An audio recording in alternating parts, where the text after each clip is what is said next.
Nature इनको इसलिए कहते हैं कि ये चीज़ों को ना बड़ा पर्सनलाइज करके समझते हैं और पर्सनलाइज करके चलाते हैं। लेकिन चूंकि इनकी ताकत रूहानियत है तो ये भी देखा गया है कि इनके अंदर खुदा खौफी, खुदा तरसी होती ज़रूर है। चाहे ये एक वक्त में कोई गलत इकदाम कर लें, अगले वक्त में ये आपको माफ़ी मांगते भी नजर आ जाएंगे। यानी माफ़ी होने का या अपनी नाराज़गी का एहसास ज़रूर दिलाते हैं, तबाही नहीं फेरते। ठीक है, ये इनकी पॉजिटिविटी है। अस्सलाम वालेकुम, आप देख रहे हैं रामिश शेख ऑफिशियल। हमारे साथ मौजूद हैं सैयद हैदर जाफरी साहब। किसी तारुफ के मोहताज नहीं है, एस्ट्रोलॉजर हैं, न्यूमरोलॉजिस्ट हैं। आप हमारी वीडियोस देखते ही हैं। जो भी कैलकुलेशन आती है ज़ोडिएक के हवाले से हो या कुदरती आफात के हवाले से, कुछ भी हो, ऐसी ज़बरदस्त एनर्जी को रीड करते हैं। हमने एक वुमेन वाला टॉपिक किया था जिसमें पावरफुल वुमेन के हवाले से जाफरी साहब ने बताया था, तो माशाल्लाह से 99% जो फीमेल्स जिनके कमेंट्स आए हैं कि जी ये तो मैं हूँ, और एक्वेरियस अगर कोई दूसरी है वो कहती है ये मैं हूँ, लियो वाली कहती है ये तो मैं हूँ। मतलब आप खुद एनालिसिस करें कैसी इनकी कैलकुलेशन होती है। तो इसी तरह का एक टॉपिक, और अगर जिन फीमेल्स ने वो टॉपिक नहीं देखा वो भी देख सकते हैं, जाफरी साहब के अपने चैनल पे भी है, फलक शेख पे भी है। तो नाजरीन, आज का जो टॉपिक है वो कौन से ज़ोडिएक साइन है जो मर्जी हो जाए माफ़ नहीं करते। सैयद हैदर जाफरी साहब की इस पे रिसर्च है। हम अक्सर सोचते हैं कि यार इसके साथ मैंने इतना अच्छा किया, सारा कुछ किया है, माफ़ ही नहीं करता, क्या वजह है, ये जानते हैं। वो कौन से ज़ोडिएक, अगर ज़ोडिएक आपके सामने है, इस तरह के मामलात हैं, तो ज़रूर एनालिसिस खुद भी कीजिएगा। अस्सलाम वालेकुम सर।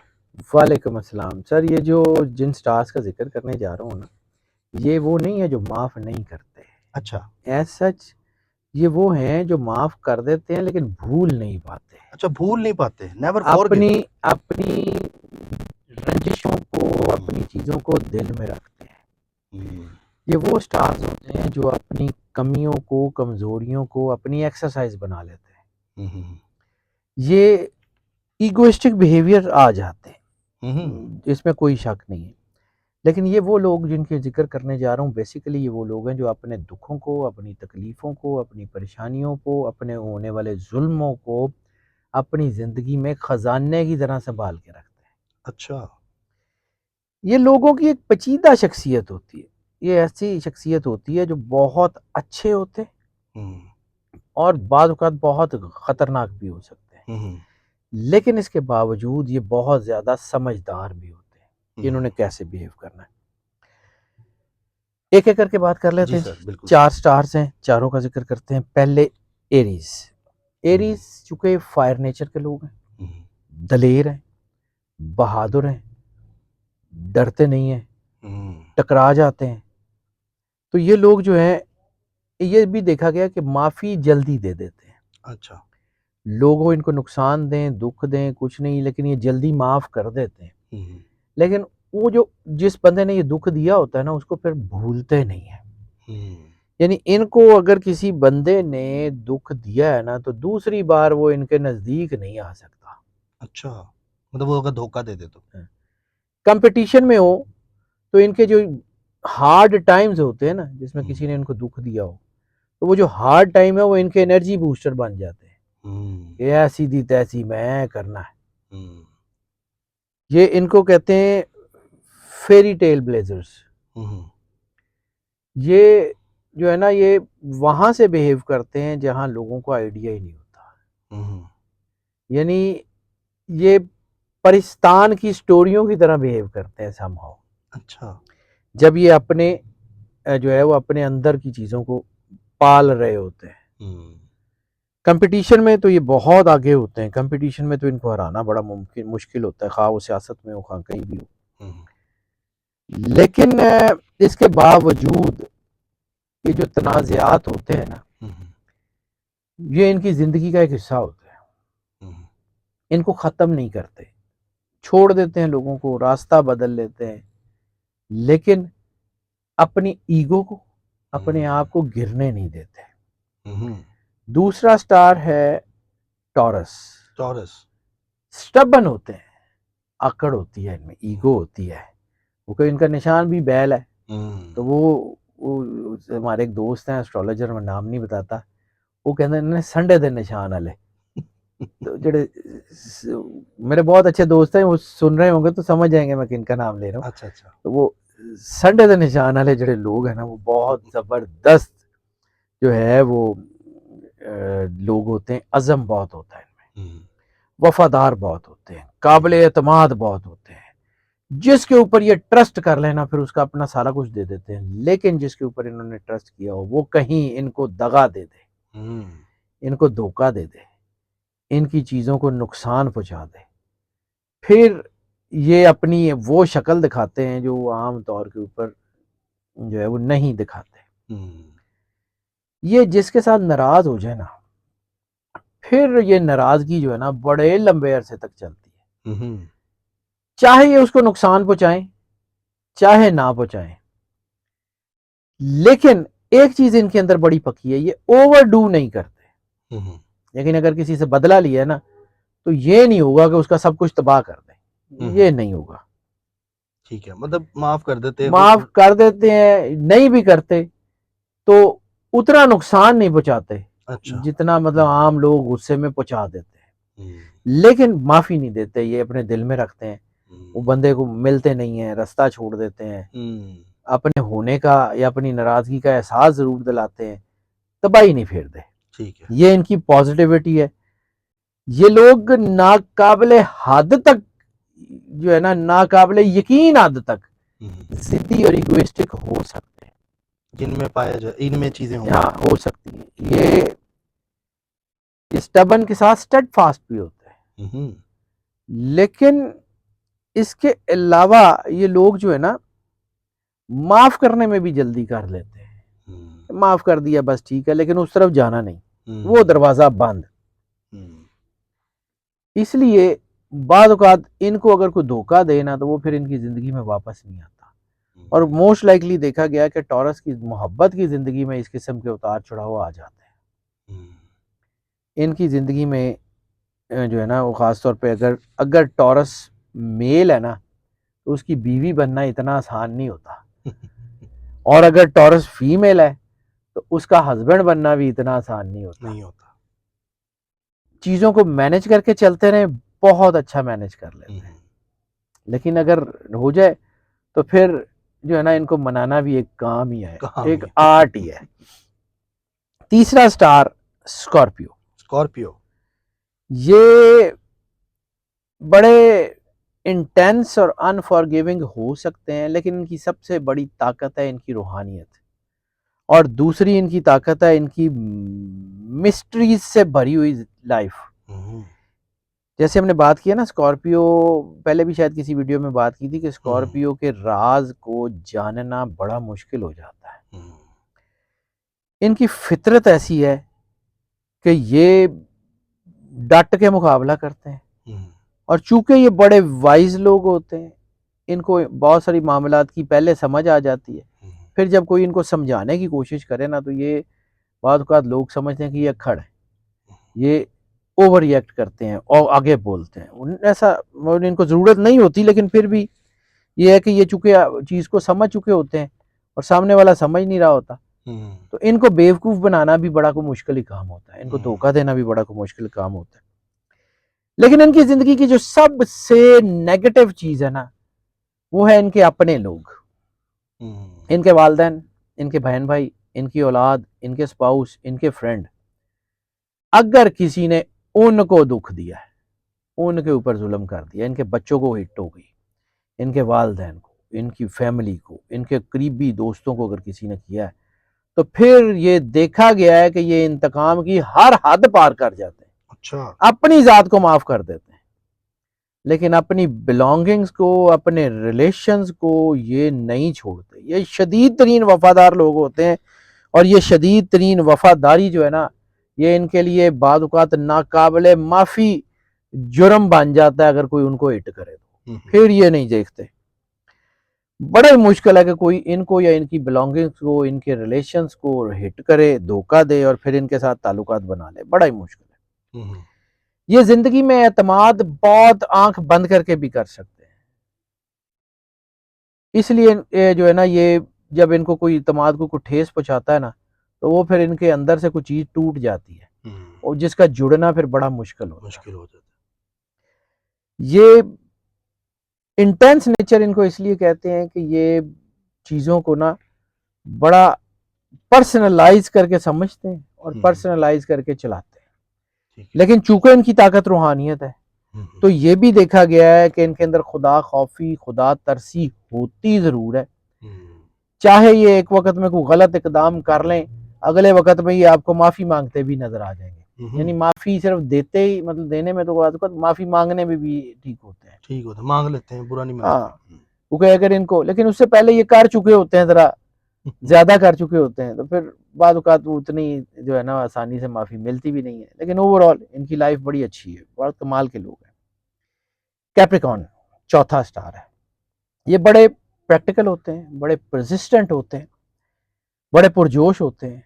और जैसे मैंने पहले कहा ना कि स्कॉर्पियो वफादार है, इसी तरह कैप्रिकॉर्न्स भी बहुत वफादार हैं अपने बंदों के लिए, अपने लोगों के लिए, अपनी फैमिली के लिए। कैप्रिकॉर्नियंस बहुत वफादार हैं।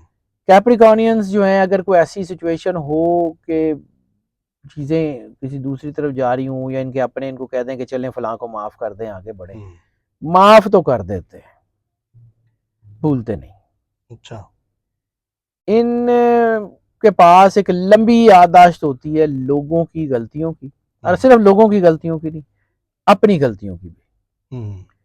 ये जितना लोगों को क्रिटिकली एनालाइज करते हैं, ये अपने आप को भी उतना ही क्रिटिकल एनालाइज करते हैं कि कहाँ पे इन्होंने गलत किया था। लेकिन इनके अंदर एक चीज जो है वो नेचुरल होती है कि इनको अगर बाद वक़्त पता भी लग जाए ना कि ये गलत काम कर रहे हैं, तो इतना आसान नहीं होता इनके लिए पैर पीछे करना, क्योंकि इनके अंदर थोड़ी सी ईगो होती है। कैप्रिकॉर्नियंस के अंदर ईगो होती है, नेचुरल होती है। अगर ये अल्लाह से जुड़े हों, रूहानियत की तरफ हों, तो फिर सिचुएशंस डिफरेंट होती है। जैसे मैंने पहले भी एक दफ़ा अर्ज़ किया था कि हम जब ये जायचे पढ़ते हैं ना, तो हम उसमें उनकी मेंटल स्टेट को भी पढ़ते हैं, उनके एजुकेशन लेवल को भी पढ़ते हैं, उनकी मैच्योरिटी और नॉन मैच्योरिटी लेवल को भी पढ़ते हैं।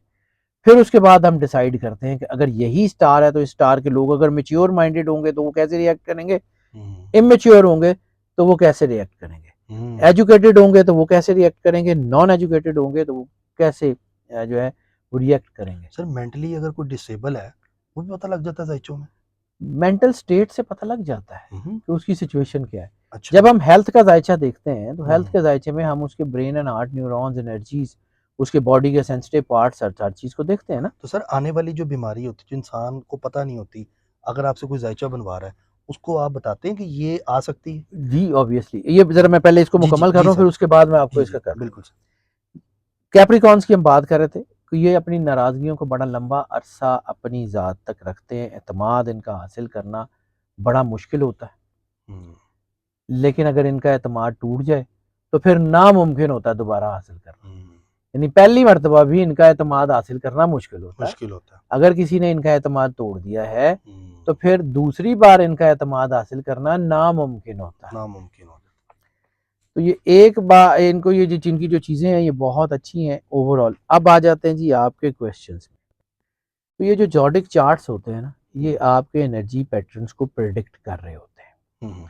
हम जब हेल्थ का जायचा देखते हैं, तो हम ये देख रहे होते हैं कि इसकी एनर्जी किस तरफ जा रही है। फिर हम उसकी बॉडी में किसी भी शख्स का जब हम जायचा देखते हैं, तो ये देख रहे होते हैं कि इसकी या जो है इस पर्सनालिटी की जो बॉडी लैंग्वेज है वो क्या कह रही है, बॉडी की एनर्जी क्या कह रही है, और जो इनके जो है वो इनके सेंसिटिव बॉडी पार्ट्स हैं उसकी पोजीशन क्या है। यानी हम जब जायचा देखते हैं, तो हम बाद औक़ात ये भी बता रहे होते हैं, we are not doctors ji sir, हम बाद औक़ात ये भी बता रहे होते हैं कि आपकी बॉडी में आयरन कम हो गया है, कैल्शियम कम हो गया है, आपकी बॉडी में आपको इस वक्त आंखों के ऊपर स्ट्रेन पड़ रहा है। तो जब हम इस किस्म की बात कर रहे होते हैं, तो ऑब्वियसली वो सारी एनर्जी से ही पढ़ के बता रहे होते हैं ना, वो हवाई बातें तो नहीं कर रहे होते। बिल्कुल ऐसा ही है सर। बॉडी के मुख्तलिफ, जब हर चीज़ का ना जायचा देखना, उसमें डिफरेंट चीज़ें होती हैं। हेल्थ का जायचा और तरह देखा जाता है, मतलब है तो वही असूल, लेकिन उसकी जो है ना कुछ चीज़ें हमने कौन सी देखनी है। मोहब्बत का, रोमांस का, रिलेशंस का जायचा, इंसान है उसकी तबीयत ऐसी है, उसमें ये है, इसको मोहब्बत में ये चाहिए। फिर जब हम कंपैटिबिलिटी की बात करते हैं, तो हम दो चीज़ों को लाजमी देखते हैं। एक कि किसकी पॉजिटिविटीज, किसकी नेगेटिविटीज को केटर करेंगे ताकि जिंदगी सुकून से गुजर जाए, और दूसरा कि इनमें से जो है वो कौन ऐसा है जो हालात को संभाल सकता है, और कौन ऐसा है जो घर को संभाल सकता है। क्या बात है। इसको सारे इसके जो जैसे वैदिक एस्ट्रोलॉजी में इसको नक्षत्र और गुण मिलान कहते हैं, तो गुण मिलान हो या कंपैटिबिलिटी रीडिंग हो, दोनों स्कूल्स, वेस्ट का स्कूल हो या वैदिक का स्कूल हो, तकरीबन असूल इनके सेम ही है क्योंकि अल्लाह का बनाया हुआ सिस्टम सेम है। कुछ चीजें देखने का नजरिया है, यानी एक सूरज से देखते हैं, सूरज की पोजीशन को मद्देनजर रखकर सन साइंस, और एक वैदिक में मून साइंस, चांद से चंद्रमा उसको देखते हैं। तो दोनों की मतलब मैं चूंकि टेक्निकल जॉर्गन्स में गुफ्तगू करने से अवॉइड करता हूँ, मैंने बड़े बड़े मुश्किल लफ्ज बोल के कोई मतलब जिदी गल किसी को समझ ही नहीं आनी, वो फायदा क्या है। ऐसा ही है। मैं जब ये बात कर रहा हूँ तो उसके पीछे ऑब्वियसली आई हैव रेड, मेरी जिंदगी के प्रोफेसर हैं, पढ़ाते भी रहे हैं बच्चों को। 15-20 साल मैं ए नहीं ना पढ़ाया 15-20 साल जो है ना वो मेरी जिंदगी की इसके ऊपर रिसर्च है। तो एक वक्त आता है कि आपको चीजें समझ आनी शुरू हो जाती है, ये भी अल्लाह की अता से होता है। बिल्कुल ऐसे ही। मतलब मैं जब टीचिंग में था, जब यूनिवर्सिटीज में पढ़ाता रहा हूँ, तो मेरे स्टूडेंट्स कई दफा मेरे से ज्यादा लायक होते थे, तो मैं उनको अप्रीशिएट करता था कि यार बड़ी वधिया गल की थी। मैं तो भाईजान पंजाबी हूँ तो मैं पंजाबी च गल करता, मैंने वही आती है। तो I feel at ease in talking in Punjabi. मेरी पंजाबी जो है ना वो मुझे पंजाबी लिटरेचर खास तौर पे बड़ा फैसिनेट करता है। तो खैर कम टू द पॉइंट, ये जो ज़ोडिक साइंस होते हैं ना, ये इंसान की पर्सनालिटी के वो चैप्टर्स भी बयान कर रहे होते हैं जो इंसान अपने मम्मी पापा से बयान नहीं करता। ये कागज हमें इंसान की पर्सनालिटी के वो एरियाज भी बता रहा होता है जो वो लोगों से बात करते हुए डरता है। लेकिन एक पता होता है अंदर से। हाँ, लेकिन एक और चीज बता दूं, एक और चीज, मैं अपने काम को बड़ी सीधे सीधे करने का आती हूँ। एक बड़ी बेरहम किस्म की जो एक तलवार है, जो नेचर्स की तलवार है, वो यहां लगी हुई है। जिस दिन मैंने अपनी जात की बात करता हूँ, किसी की नहीं, जिस दिन मैंने किसी के नेगेटिव पॉइंट्स जो मेरे सामने आते हैं उसको मिस यूज करने की कोशिश की 1% भी, वो तलवार यहां से आर पार हो जाएगी। उसने नहीं देखना फिर कौन है, ये नेचर्स लॉ है। अगर अल्लाह हमें इस बात की तौफीक देता है कि हम उसको पढ़ सके, तो फिर उसकी पर्दादारी करनी भी हमारा फर्ज है। बिल्कुल ऐसे ही। उसकी सीक्रेट कीपिंग भी हमारा फर्ज है। मैं अब किसी का जायचा बनाता हूँ ना, मेरे ऑफिस के किसी बंदे को पता नहीं होता कि मैंने किसका जायचा क्या बनाया। इवन के सर मैं अपनी बात करूंगा कि मैंने शाजी से अपना जो पूछा, आपने मुझे नहीं बताया था कि नहीं यार ये सीक्रेट है, ये नहीं मैं तुम्हें बता सकता, आपने स्ट्रेट वे बात की थी। लेकिन सर जो चीजें आपने मेरे जायचे में बताई मुझे 99% आउटस्टैंडिंग। अल्लाह के हाथ में, मैंने क्रेडिट लेना ही नहीं है, मेरा है ही नहीं, लेकिन मैंने अल्लाह को जाके जवाब देना है। ये कागज आपकी जिंदगी के, ये जो इल्म आदाद कहा जाता है ना कि आहसा कुल्ला शैइन अददा, we surrounded everything, everything means everything. आपकी एक एक चीज बता रहा हूँ, लेकिन बहुत सारे चैप्टर्स हैं जिसको हम देखते ही नहीं है। नहीं यार उधर जाना ही नहीं, क्या जरूरत है। बिल्कुल नाजरीन, ये बड़ा जिम्मेदारी वाला काम होता है। ये वाकई में बहुत जिम्मेदारी है सर। इसमें आपकी मतलब मैं अपने ऑफिस में जायचा बनाता हूँ तो ये डेटाबेस मेरे पास है और मैं इसका जामिन हूँ, ठीक है। मेरे ऑफिस के लोगों को भी नहीं पता होता कि मैंने किससे क्या बात की है, किसको क्या बताया है, मैं उनसे भी शेयर नहीं करता, वो मेरा पर्सनल है। बिल्कुल ऐसे ही, मतलब जाहिर सी बात है, मेरे पास कोई ट्रस्ट करके आता ना आपके पास, सीधी सी बात है। अगर हमने किसी की बात किसी को बतानी है तो मैंने शायद आपसे एक दफा शेयर की थी कि किसी बहुत बड़े सियासतदान ने मुझे कहा था कि मुझे फलां सियासतदान का जायचा निकाल के दो, तो मैंने कहा जी घर जाओ सुकून नाल, मैं नहीं दस सकता। नहीं बताया था आपने, क्यों बताऊं भाई, आप किसी को मतलब मैं नहीं कर सकता सर। मेरी जिंदगी में यही है, रिजक मेरा अल्लाह ने लिखा हुआ, वो जितना लिखा हुआ उतना आ जाना है।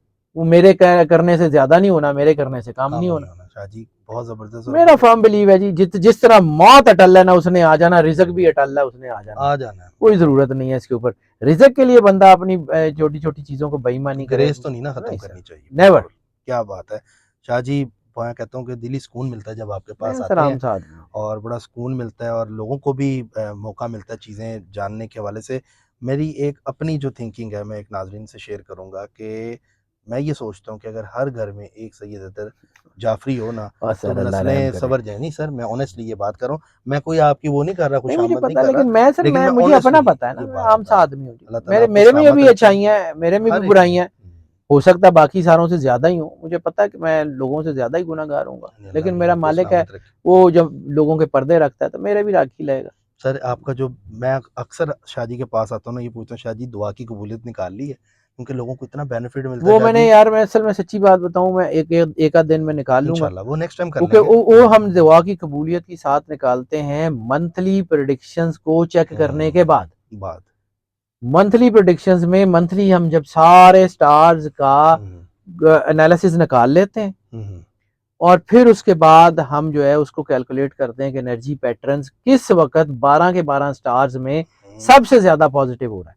ठीक है। यानी मंथली प्रेडिक्शंस निकालने में मुझे ज्यादा टाइम लगता है, कई दिन लग जाते हैं, लेकिन मंथली प्रेडिक्शंस निकालने के बाद साथ कैलकुलेट करने में मुझे घंटा 1.5 घंटा ही चाहिए होता है। अच्छा अच्छा। लेकिन घंटा 1.5 घंटा मैं उस वक्त निकाल नहीं पा रहा हूँ क्योंकि कुछ बिजी हो नहीं गया। नहीं कोई नहीं, इंशाल्लाह सर हम वो एक करेंगे, आध दिन में मैं निकाल लूंगा, क्योंकि इतने लोगों को बेनिफिट्स मिले हैं ना, कमेंट सुन के बताते हैं कि मेरा ये काम अल्लाह रुका करने था, वाला है सर। शाहजी ने बताया मेरा काम हो गया। मैं इस तो बात पे, सिर्फ इस बात पे अल्लाह का शुक्र अदा करता हूँ कि अगर मेरी किसी बात से कोई एक बंदा भी अल्लाह के करीब हो गया बेशक तो मेरे लिए वो मेरे लिए आखिरत का खजाना है। बेशक। मैंने जाके अल्लाह को जवाब देना है।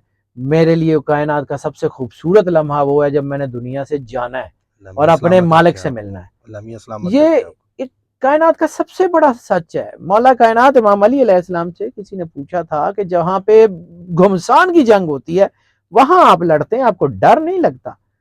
तो मौला कायनात इमाम अली अलैहिस्सलाम मुस्कुराए थे और मुस्कुरा के कहा था, मेरी जिंदगी की सबसे बड़ी मुहाफिज मेरी मौत है। मेरी मौत है।